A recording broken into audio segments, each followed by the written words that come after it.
In 2018, Delhi woke up to a story that didn't seem real. In a quiet street of Burari, an entire family was found dead. 11 lives lost in a way that defied all understanding.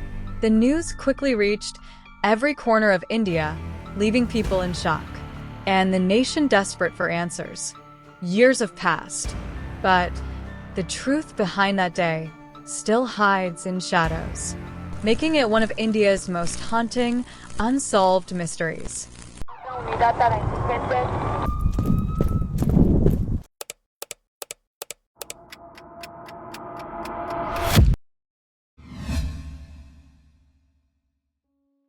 At 7:14 a.m. on July 1st, 2018, Mr. Gurcharan Singh, an elderly neighbor who often walked with his friend Lalith, noticed something was very wrong. The shutters of the Burari family's grocery shop remained down, though it usually opened before dawn.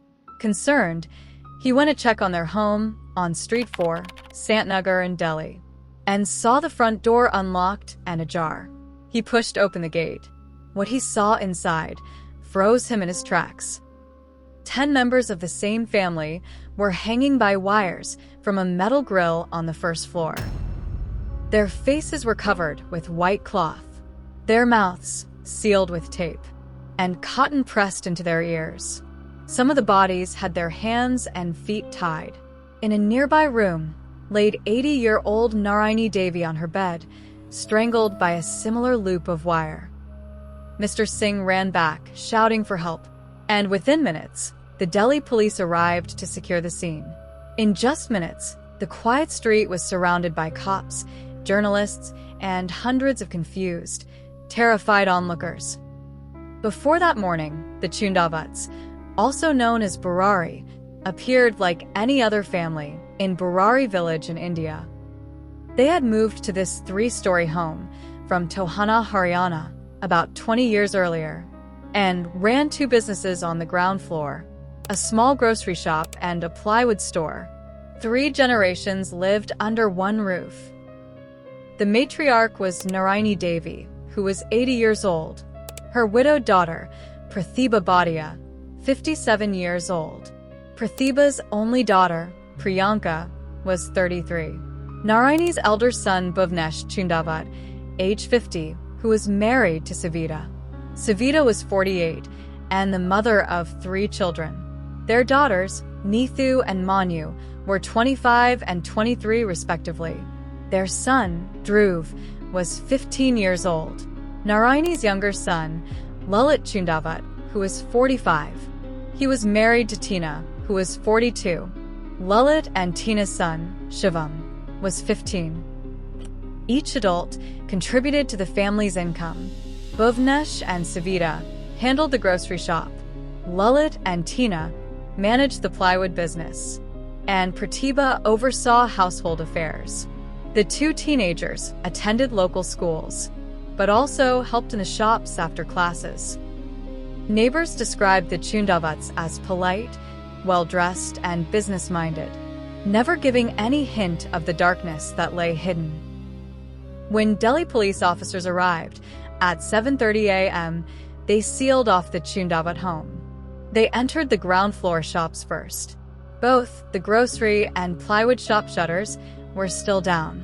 Milk bottles sat untouched at the grocery entrance, and morning newspapers lay scattered on the step, unread. There was no sign of forced entry anywhere. No broken locks, no shattered glass, no evidence of any struggle in the shops, no sign of robbery. Everything inside looked as though the family had simply chosen not to open that morning. Moving upstairs to the first floor, officers saw that the metal grill, originally meant for drying clothes, now held 10 bodies. They took note of the strange similarity in each victim's appearance. White cloth blindfolds covered every face, tape sealed each mouth, and cotton was carefully pressed into each ear. Their hands were tied behind their backs, and their legs were bound in identical fashion. Directly beneath the bodies, wooden stools stood untouched. as if waiting for its next use. In a separate bedroom, 80-year-old Naraini Devi lay motionless on her bed, strangled by a loop of the same type of wire that suspended the others. From the terrace, officers heard a soft whimper. Looking up, they saw Tommy, the family's dog, chained to a post. He was weak, feverish, and clearly frightened. Someone had tied Tommy there to keep him from interfering, and he had remained that way overnight, without food or water. Realizing this was far from an ordinary crime scene, officers began a systematic search. At first, they considered 3 possible angles: murder by an outsider that was staged to look like suicide, murder by a family member who later died, a ritualistic mass suicide. But the condition of the house clearly showed that it wasn't a case of murder. And the biggest breakthrough came when police found 11 handwritten diaries in the house. Officers found a locked drawer on the second floor and pried it open. They saw 11 diaries, each labeled with a family member's name. Those diaries, kept for more than a decade, held the key to understanding what had happened. Back at the police station, handwriting analysts confirmed that the diary entries dated back to 2007, shortly after Bhopal Singh's death. Bhopal Singh was the late husband of Naraini Devi and the former head of the Burari family. He had been the strict patriarch of the Burari family, managing all major decisions and maintaining discipline. His authoritative presence had kept the family closely knit and deeply respectful of his control.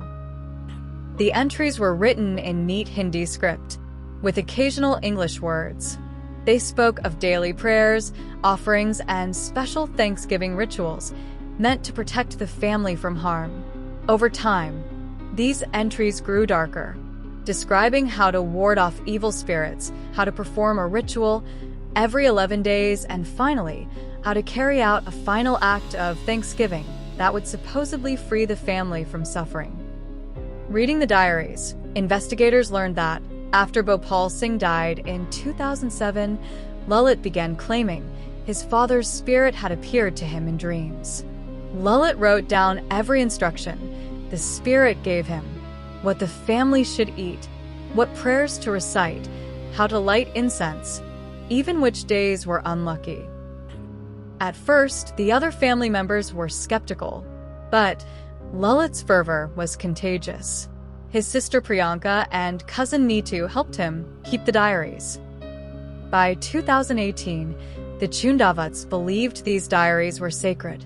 They acted on every command without question. No one outside the family ever read these diaries. So, to the world, the Chundavats appeared like any other business-minded household. Only the family knew how deeply they placed their faith in the pages of those leather-bound notebooks. In the final entries, the diaries described a 100-day Thanksgiving ritual. Every 11th day, the family would light incense sticks, chant specific mantras, and follow strict rules, holding candles at midnight, standing on one foot, even fasting for hours. The final instruction on June 29, 2018 read, "At 1 a.m., tie your hands behind your back. Cover your eyes with white cloth. Insert cotton in your ears. Stand on the stools placed under the grill, and hang briefly. Amma, grandmother is frail and cannot stand. She must lie on her bed. When the ritual is over, help each other untie and be free of suffering." These chilling words matched exactly what investigators found in the courtyard and bedroom. The diaries seemed to offer an explanation. The family believed they would be reborn or protected if they performed this final act. The diaries also had mentions about Bod Puja, a ritual where people worship the sacred banyan tree for blessings, protection, and rebirth. The way the Burari family members were found, hanging in a circle with blindfolds and tied hands, closely resembled the structure of a banyan tree with hanging roots. This banyan tree formation was specifically described in the diaries as part of the final ritual. The police also got their hands on CCTV footage from the neighborhood and nearby areas, which provided several crucial insights.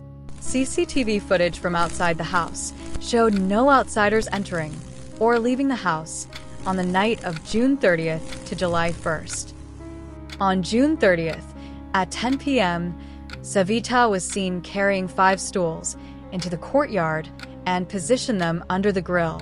At 10:15, Dhruv and Shivam were seen entering the house with electrical wires from their plywood shop, which were used in the hangings. At 10:19, the family ordered dinner. The delivery driver left food at the door when nobody answered. At 10:54, Bhuvnesh took Tommy for an evening walk. CCTV shows him returning alone. Tommy followed him inside, but was never seen outside again. And around 11 p.m., neighbors heard faint chanting and saw lights on in the house. By midnight, the house stood silent. And the next day, on July 1st, at 7:15 a.m., the neighbor found the bodies. Apart from the 11 diaries, written over 11 years and deeply unsettling, police also found 11 grills on the main gate, 11 window and vent openings inside, 11 ventilation pipes jutting from an exterior wall, 7 of them bent sharply downward and 4 remaining straight, seemingly arranged to mirror the fact that 7 women and 4 men in the family died, though the exact reason for these configurations remains unexplained. The police, forensic scientists, and psychiatrists consulted on the case concluded that this was a mass suicide driven by shared psychosis, known in psychiatric terms as folie à famille. In such cases, a strong believer's delusion spreads through a close-knit group so that all members come to share the same false belief. In the Chundavat household, Lalit's conviction that his father's spirit guided him had infected his entire family. On July 16, 2018, with no evidence to suggest foul play by outsiders, Delhi police officially closed the investigation. Their report labeled the incident a ritualistic mass suicide. They cited the diaries as proof that the family had willingly followed every instruction, believing they would emerge safe and blessed on the other side. No third-party involvement was ever discovered. Aside from the police ruling that it was a ritualistic mass suicide, some speculated that an outsider forced the uniform blindfolds and bindings, staging a mass suicide, but no evidence of forced entry or foreign fingerprints was found. Others blamed black magic or occult ceremony gone wrong. Yet, not a single occult object was found. Only the family's own diaries. A few argued the diaries might have been altered after the deaths to mass homicide, but forensic analysis confirmed entries dated back years. Despite these alternative theories, forensic evidence, the detailed diary instructions, and psychiatric assessments all pointed to a tragic voluntary act of mass suicide induced by shared delusional disorder. After the police sealed off the house, volunteers found Tommy on the terrace and nursed him back to health.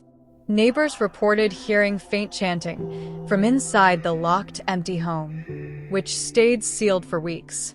The remaining family members quietly collected their belongings under police supervision and moved away to avoid attention. Mental health experts used the case to warn how dangerous shared delusions can be, urging anyone who hears voices to seek help. After remaining sealed for some time, the building was gradually reoccupied. Despite lingering rumors and the house's tragic history, current residents say they haven't felt anything unusual beyond local superstitions and have adapted to their surroundings. The property, once stigmatized, now functions as a regular residence and business location. The Burari case remains one of the most disturbing and mysterious cases in India's recent history. In my opinion, What makes it truly horrifying is not just the deaths themselves, but the silent psychological descent that led to them. It's deeply unsettling to think that 11 people could follow such a ritual, believing it would help them. To me, this case is a stark reminder of how overlooked mental health and blind faith can become a deadly combination. If you found this story compelling, hit like, subscribe, and let us know your thoughts in the comments below. Stay curious and safe until next time. Thanks for watching.